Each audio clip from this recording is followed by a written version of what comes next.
Now it's time for our regular segment, Do Yourself a Favor. Usually there's something that says that the graphic is missing, but we actually have a graphic now and a little animation. So can we please run that? It's adorable.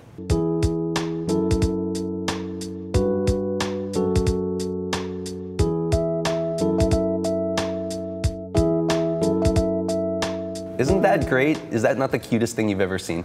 But anyway, so for Do Yourself a Favor this week, obviously you could say, well, watch any Pixar movie with the exception of Cars 2, and arguably with the exception of Bug's Life. But instead of that, since we're talking about art and technology and more specifically about Steve Jobs, this is something that if you haven't seen it, you really need to do yourself a favor and check it out. It's Steve Jobs' commencement speech that he gave at Stanford in 2005.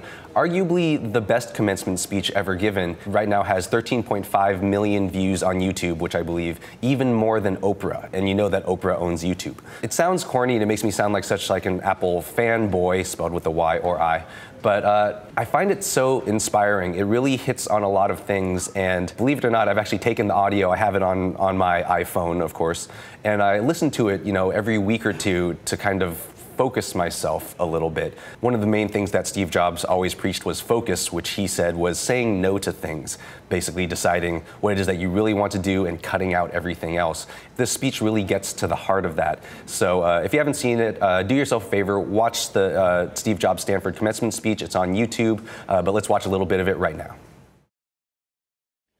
No one wants to die. Even people who want to go to heaven don't want to die to get there. And yet, death is the destination we all share. No one has ever escaped it. And that is as it should be, because death is very likely the single best invention of life. It's life's change agent. It clears out the old to make way for the new. Right now, the new is you. But someday, not too long from now, you will gradually become the old and be cleared away. Sorry to be so dramatic, but it's quite true. Your time is limited, so don't waste it living someone else's life. For Movies That Matter this week, we have a really great interview with Wim Wenders. Wim Wenders, you may know, he directed the Buena Vista Social Club, also earlier Paris, Texas, and Wings of Desire. His new movie, which was just recently nominated for Best Documentary, is called Pina. It's a documentary about German choreographer Pina Rausch.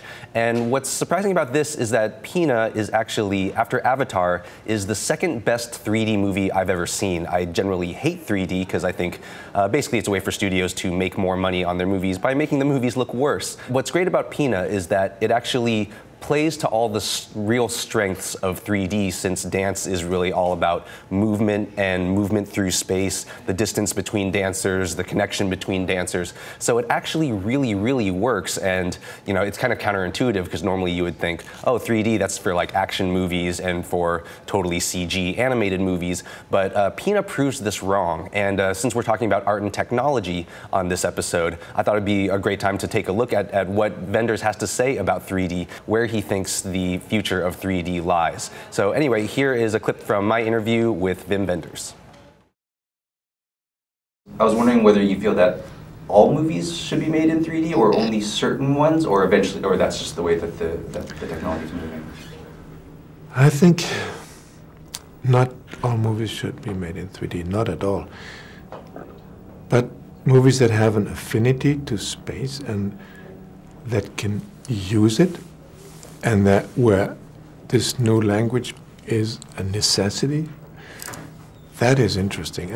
When it's only an attraction and a fairground attraction, basically, these movies can use it, but could just as well be made without it. But to tell a story that has an affinity to this new space is fabulous.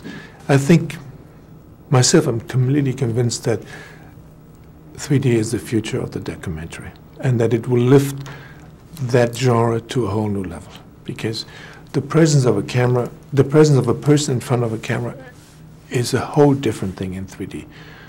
Your body in front of the camera, you as a person, you have a volume, you are there, I can almost touch you. I am interested in your story in a whole different way when I shoot you in 3D.